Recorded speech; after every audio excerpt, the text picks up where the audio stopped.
Olá pessoal, tudo bem? No vídeo de hoje nós vamos falar sobre o período democrático, período da história brasileira de grande importância que ocorre entre 1945 e 1964. E estes marcos temporais de 45 e 64 já explicam o porquê deste nome, desta forma se referir a esse período como democrático, já que ele está entre duas ditaduras.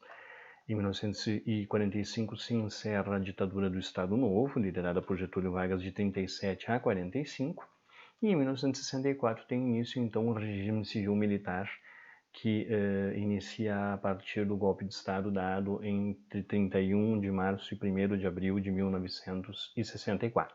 Tá?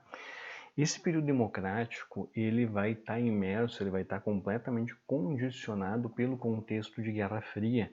Lembrem a Guerra Fria, conflito político ideológico entre norte-americanos e soviéticos como lideranças de um bloco capitalista e de um bloco comunista, vai influenciar o mundo inteiro, não vai ter como nenhuma nação, nenhuma sociedade, nenhum governo ficar alheio às condicionantes da Guerra Fria, em alguns momentos em maior intensidade, em outros momentos em menor, mas de um modo geral tudo vai estar condicionado por este contexto maior e é importante estar ligado nisso.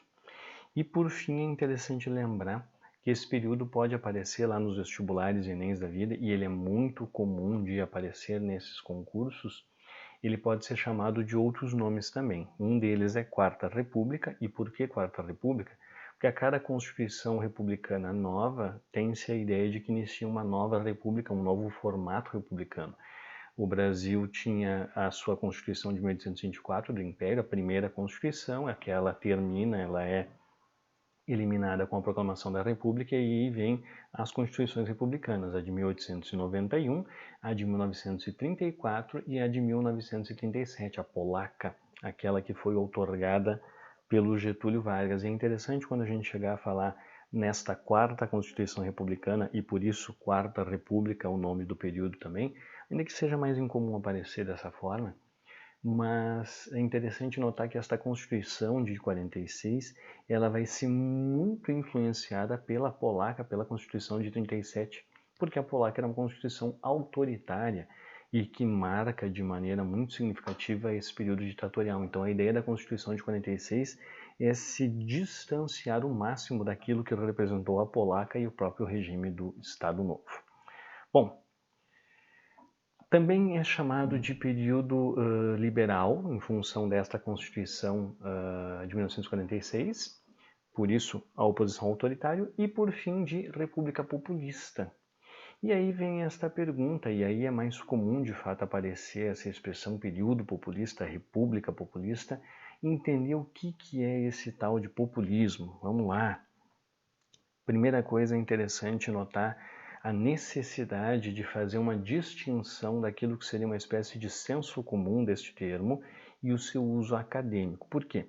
Porque do ponto de vista do senso comum, e esse senso comum muitas vezes diluído, sobretudo no meio jornalístico, na imprensa, comentaristas, políticos acabam usando de maneira muito corriqueira esse termo, populismo é um xingamento político. Ele remete normalmente à ideia de um governo ou de um governante que é muito eloquente, mas também é um demagogo, ou seja, um condutor de massas, mas um condutor de massas manipulador e, consequentemente, mal intencionado. Essa ideia é normalmente atribuída a figuras autoritárias, a ditadores que tenham expressividade popular, ou seja, mesmo sendo violentos, mesmo sendo repressores, eles conquistam de parte da população onde governam certa simpatia. Essas figuras são chamadas no senso comum de populistas. Por quê? Porque muitos dos populistas de fato também foram governantes autoritários. E aí você mistura as coisas, como se todo governante autoritário com simpatia popular fosse necessariamente um populista. E é aí que entra o uso acadêmico do termo. Isso é um conceito, terminou em ismo, lembra, é conceito. É muito comum hoje em dia o pessoal usa muito ismo sem sequer ter lido uma página sobre ele na vida, né? Vídeo no YouTube não explica essas coisas. Opa! O populismo, ele, do ponto de vista do fenômeno político latino-americano, ele está mais restrito as décadas de 1930, 40, 50 e 60. Portanto, corresponde exatamente a esse período no caso brasileiro, tá? E ele corresponde a um fenômeno que é ele está ligado a um processo de urbanização de alguns países, como o Brasil, e de transformações sociais, econômicas e políticas desta urbanização decorrentes. E aí, no meio acadêmico, também tem uma certa divergência do sentido deste termo populismo. Em alguns casos, ele é entendido de fato como uma relação de manipulação entre esse líder carismático que consegue estabelecer uma relação de diálogo direto com as chamadas massas urbanas. E é esse o ponto interessante de entender o porquê que a urbanização faz toda a diferença. O Brasil, antes desse período, por exemplo, aquele Brasil dos coronéis, é o Brasil do café, é um Brasil agrário. Não há nessa estrutura agrária ainda de uma sociedade predominantemente rural condições de agrupamentos urbanos, ou melhor, de agrupamentos como as cidades proporcionam, que permitam a alguns políticos ganhar esta expressividade, este apoio popular. Prova disso é que durante a República do Café com Leite, ou República Oligárquica, ou Primeira República, as eleições eram decididas em gabinete, os votos, né, sobretudo até a partir da figura do voto de cabresto, não necessitava do governante, do candidato a governante, uma eloquência, uma capacidade de diálogo com as pessoas, uma campanha, algo do tipo. A partir da urbanização, do crescimento das cidades, dessas aglomerações, surgem essas chamadas massas. E os populistas eram figuras que conseguiam dialogar diretamente com as massas. Muitas vezes, quando o governo, e é aí que reside parte do seu caráter autoritário, contornando as instituições, Congresso, câmaras representativas, de forma que isto de alguma maneira colocava estas outras instâncias de poder um pouco na defensiva, um pouco temerosas do tamanho da popularidade e, consequentemente, do poder desse governante.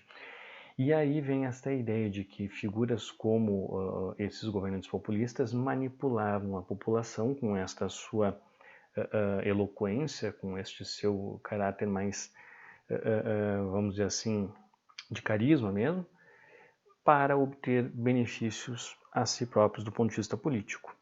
No entanto, há uma outra corrente dentro do meio acadêmico que lembra o seguinte: este governante precisava justamente deste apoio e ele precisava, para conseguir manter esse apoio, dar algum tipo de ganho efetivo à população.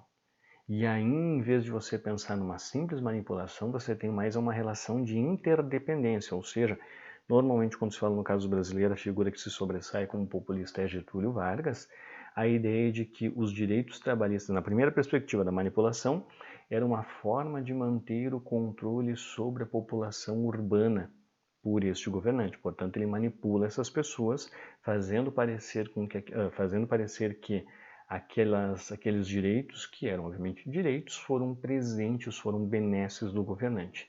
No entanto, se eu pego lá a ideia da interdependência, eu tenho uma classe trabalhadora que não é boba, que não surgiu do dia para a noite, que tem formação política e que tem interesses. E que muitas vezes vai pressionar este governante para obter ganhos práticos. Afinal de contas, quando não havia uma série de direitos trabalhistas, à medida em que eles vão sendo institucionalizados por esses governantes, o trabalhador de fato tem este benefício, ele vivencia isso, não é apenas algo imaginário, ilusório, uma abstração. Aquele trabalhador, aquela trabalhadora, sobretudo trabalhador de fato, urbano, ele vai ter um ganho. E só se ele tiver esse ganho, ele mantém esse apoio ao governante. Tanto que estes governos ditos populistas, eles começam a entrar em colapso a partir das décadas de 60, alguns sobrevivem até os 70, porque as concessões elas já não são exequíveis, porque para fazê-las, enquanto governo, era necessário também algum tipo de aceite e de acordo com os grupos que controlavam as economias, os empresários, os próprios.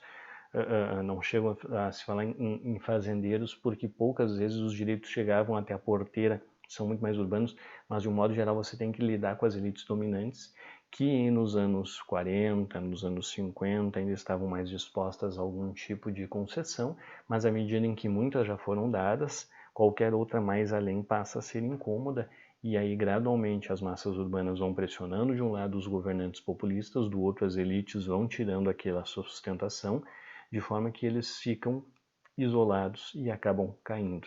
Então a ideia da interdependência, na minha avaliação, ela é muito mais adequada. Tem um trabalho acadêmico clássico, no caso brasileiro, sobre esse tema, que é o livro A Invenção do Trabalhismo, da professora Ângela de Castro Gomes, que explica muito bem essa ideia de trabalhismo em vez de populismo e confere às massas urbanas um protagonismo nessa relação e dá uma clareza de como havia, de fato, interesse e intencionalidade, não apenas manipulação de um lado para o outro. Tá?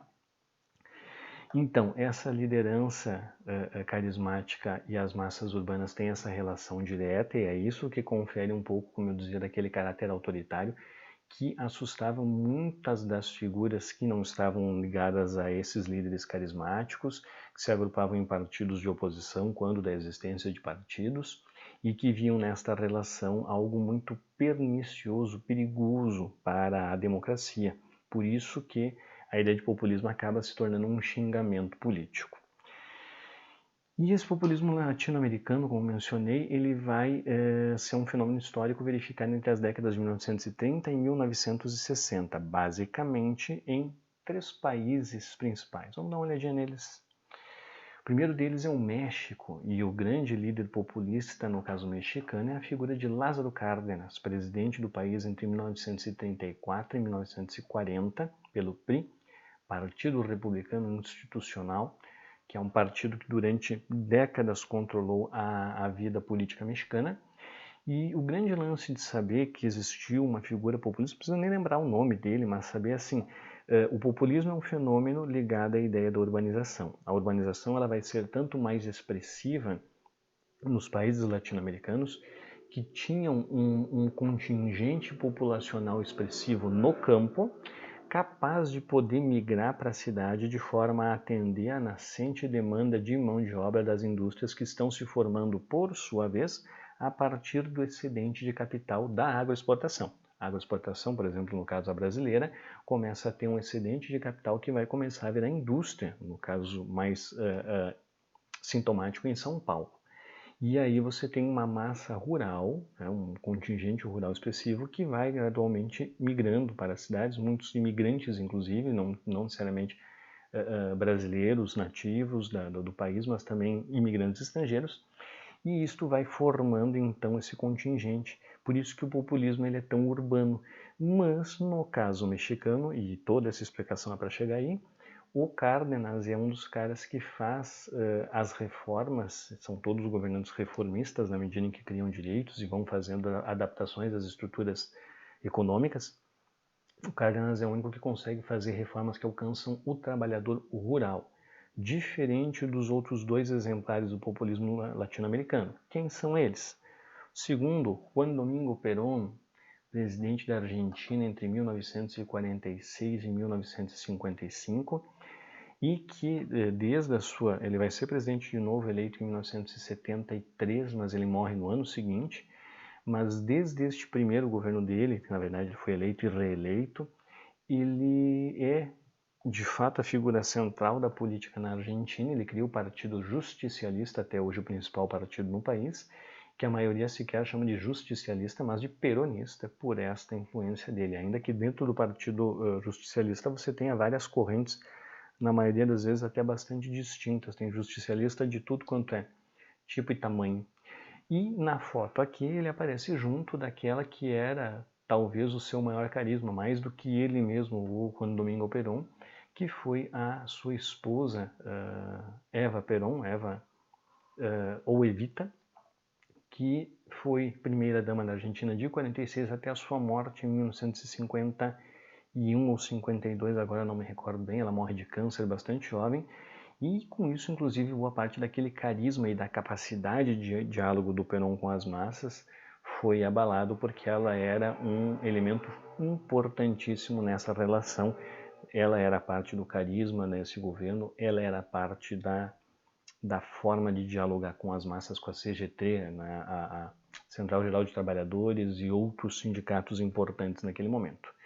E por fim, então, o caso brasileiro, e o grande exemplar do populismo no caso brasileiro é Getúlio Vargas, que governa de 30 a 45 e depois de 51 a 54, mas é interessante lembrar que Getúlio ele é, do ponto de vista político, um camaleão. Ele muda conforme o contexto, o cenário em que ele se encontra. Getúlio foi caudilho, Getúlio foi ditador, Getúlio foi governante democrático, Getúlio foi tudo que vocês possam imaginar. Então, o Getúlio foi populista também, mas não corresponde a todo esse período de 30 a 45 e de 51 a 54 o populismo do Getúlio. Ele vai ter momentos mais populistas, via de regra mais para o final do Estado Novo. Então, quando, mesmo sendo uma ditadura, mas o caráter autoritário dele vai dando lugar a esta relação com as massas, e aquilo que era um governante anticomunista, um governante ligado às elites tradicionais, passa a ser a ideia de um governante ligado à figura dos trabalhadores urbanos e à esquerda. Então, uma mudança bastante expressiva. E, de novo, o Getúlio populista ali nos anos 50, de fato. E não por acaso a foto que aparece ali, você tem o Getúlio ali com o terno mais claro, né, ele mais baixinho, um senhor trajado à moda gaúcha no meio, e ao lado está ali João Goulart, João Belchior Marques Goulart, que foi o herdeiro do Getúlio, então dá para se dizer que ele também é uma figura exemplar do populismo no Brasil, mas quem vai ser a grande figura, de fato, referência disso é Getúlio Vargas. Tá? Vamos falar agora rapidinho, então, da redemocratização, ou seja, do fim do Estado Novo, dos elementos que vão levar a esse período chamado democrático. Tem que entender que, para começar esse período de democrático, algumas coisas precisaram ser organizadas, entre aspas, para dar sentido à nova vida brasileira após ditadura do Estado Novo. Primeira coisa que é importante saber dessa redemocratização é que muitas figuras políticas do Estado Novo vão permanecer, e Vargas é obviamente o caso mais sintomático. No entanto, não é apenas ele. Vai ter tanto figuras militares, por exemplo, vão permanecer, General Vaz Monteiro, General Cordeiro de Farias, o próprio presidente seguinte do período democrático, Eurico Gaspar Dutra, era um militar e quando do Estado Novo ele era o ministro da Guerra. Então o ministro da Guerra do período ditatorial é o primeiro presidente do período democrático. É uma permanência muito grande. E figuras civis também de uma expressividade muito grande que vão durante mais algumas décadas adiante fazer diferença na política brasileira. Oswaldo Aranha, Francisco Campos, Gustavo Capanema e uma série de outras figuras civis que durante o período do Estado Novo passaram a fazer parte do governo em maior ou menor medida, em maior ou menor período, mas que ali ganharam projeção e quando da redemocratização seguem sendo figuras importantes na política brasileira. Além disso, nós temos a formação de 4 partidos, na verdade de mais partidos, mas alguns partidos com destaque, e aí nós colocamos normalmente 4. Quais são eles? A UDN, União Democrática Nacional, um partido que seria liberal-conservador, ele estaria nesse espectro de partidos mais à direita dentre as agremiações políticas existentes, tá?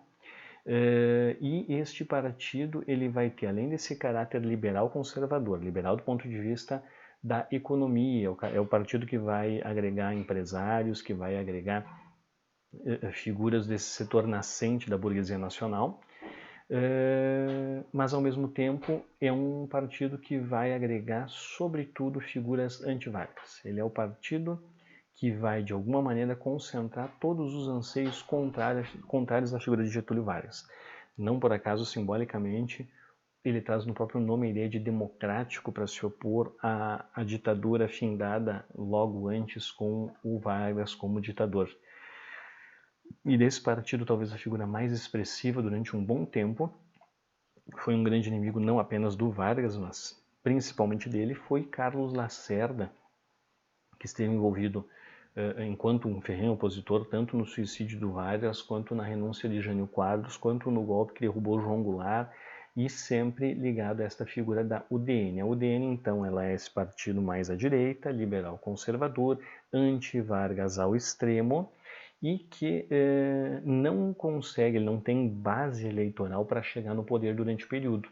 Por isso, sempre que tem uma eleição pela base eleitoral da massa trabalhadora, o PTB, o PSD conseguiam se aliar e vencer as eleições, a UDN é aquele partido que quer sempre virar a mesa. Seria, entre aspas, um partido essencialmente golpista.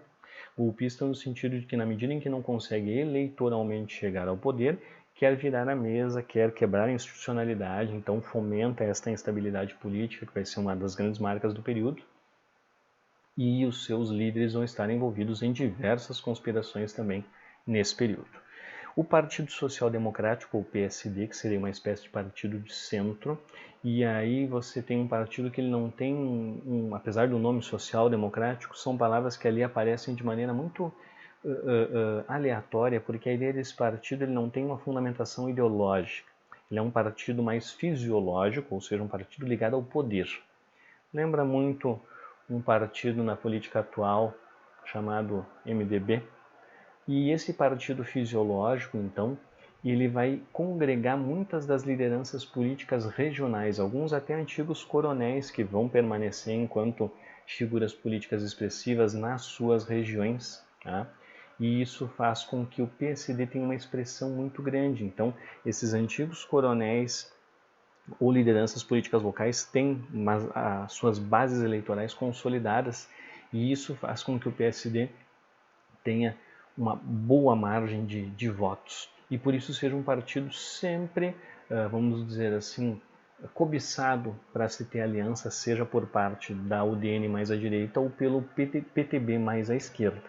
O PTB seria então essa agremiação um pouco mais à esquerda, criada por Getúlio Vargas. O PSD também é criado pelo Getúlio Vargas, mas ele é criado não para ser o partido dele. O PTB ele queria ser o partido dele, para ser o partido que vai fazer esta ligação entre ele e as massas urbanas, então o Partido Trabalhista Brasileiro. E ele vai ter uma tendência mais à esquerda, por quê? O que significa ser esquerda nesse caso? Ele vai ter um projeto político ligado à figura do nacionalismo econômico, enquanto lá o UDN, por seu caráter liberal, ela tem a ideia de um desenvolvimento associado ao capital estrangeiro.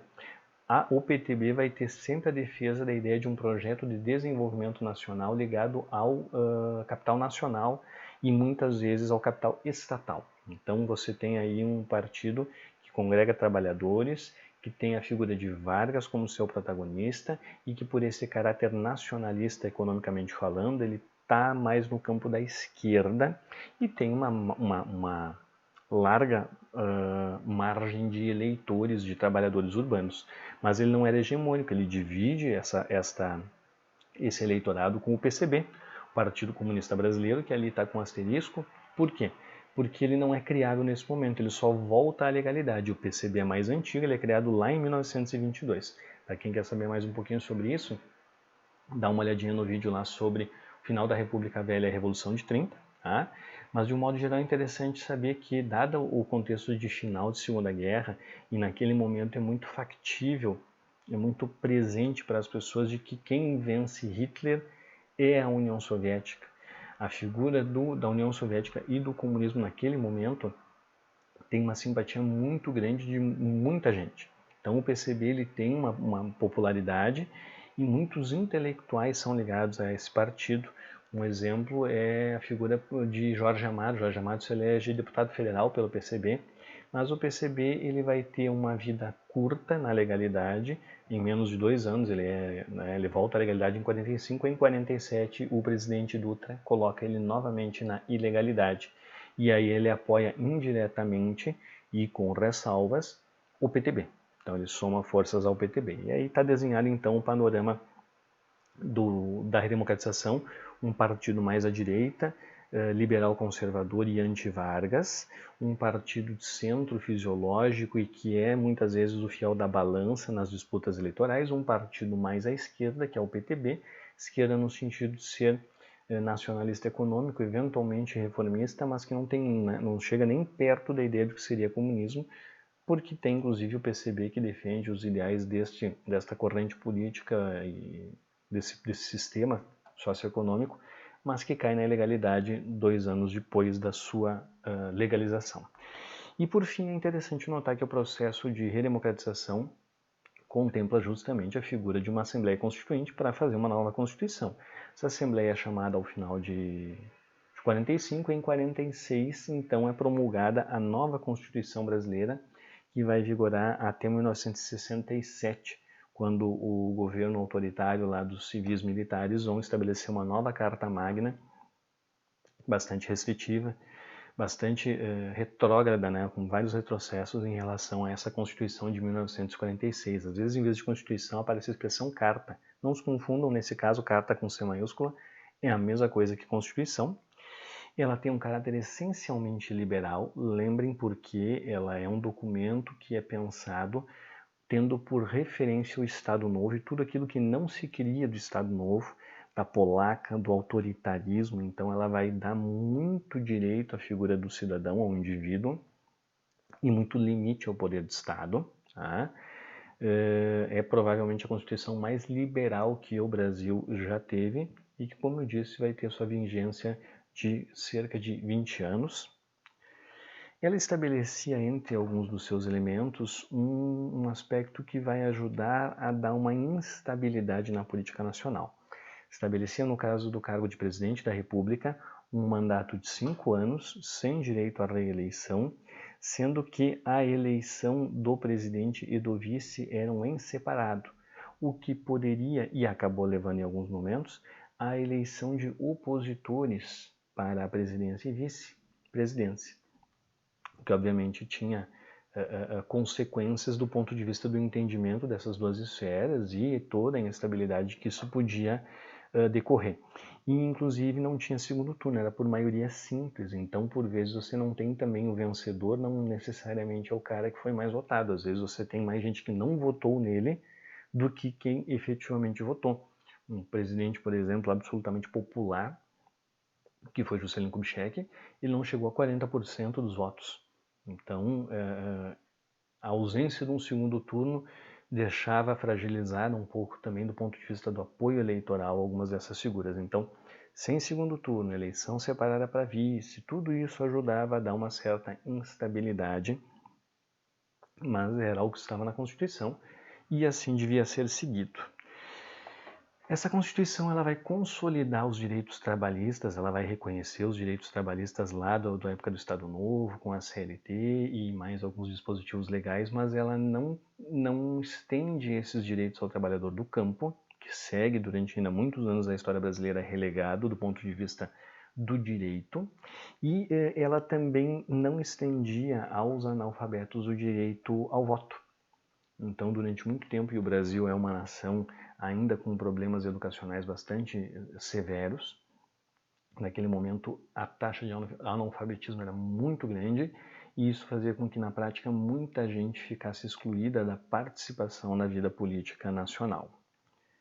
E, por fim, ela dava uma margem à interferência de militares na vida política. Isso vai ser algo recorrente.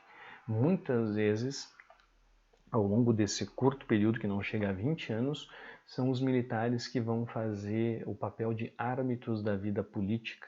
E a Constituição deixava essa margem, uma prova de que isto ajudou a acabar com o período e como a atuação política dos militares nunca foi algo positivo para a vida política brasileira.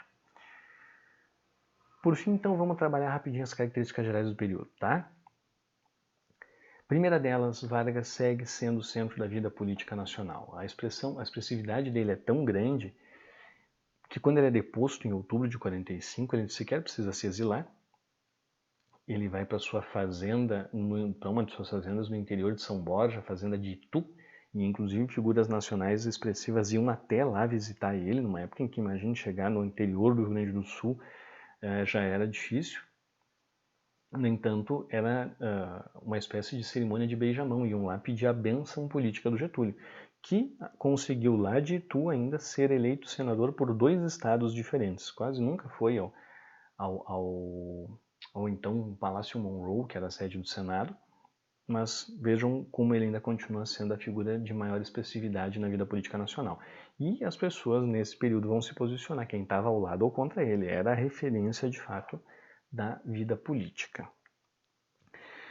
Também é presente a ideia de um projeto econômico chamado desenvolvimentismo. Ele é comum a todas as correntes políticas, é a ideia de que o Brasil precisa se desenvolver e desenvolver-se e industrializar-se. A ideia do desenvolvimentismo é essa. Desenvolvimento associado à ideia de industrialização. Mas esta receita de industrialização ela vai variar de acordo com o grupo político. Os grupos mais liberais, então ligados ao DN principalmente, vão defender a ideia do chamado desenvolvimento associado, ou seja, de desenvolvimento da indústria a partir da entrada de empresas estrangeiras ou de capital estrangeiro que fomentaria uma dinamicidade da economia nacional, gerando capital excedente que, por sua vez, poderia incrementar a indústria nacional, mas precisaria de um start, e esse start seria essencialmente com capital estrangeiro. Do outro lado, um projeto chamado nacionalismo econômico, mais ligado, por exemplo, às figuras do PTB, vai defender a ideia de uma industrialização calcada essencialmente em capital nacional ou com a menor quantidade possível de presença estrangeira na economia brasileira.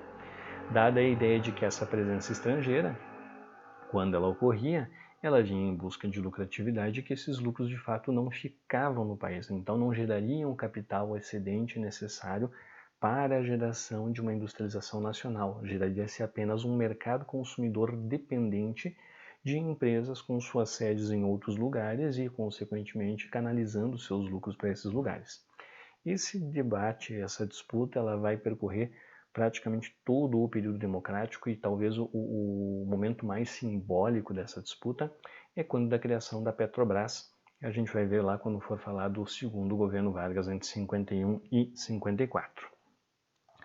O outro elemento muito presente nesse período, uma característica geral, é a instabilidade política.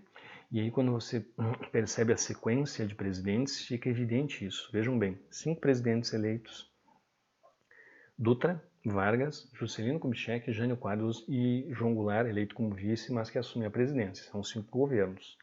Desses 5, Dutra termina o governo, Vargas se mata, JK termina o governo, Jânio renuncia e João Goulart é deposto.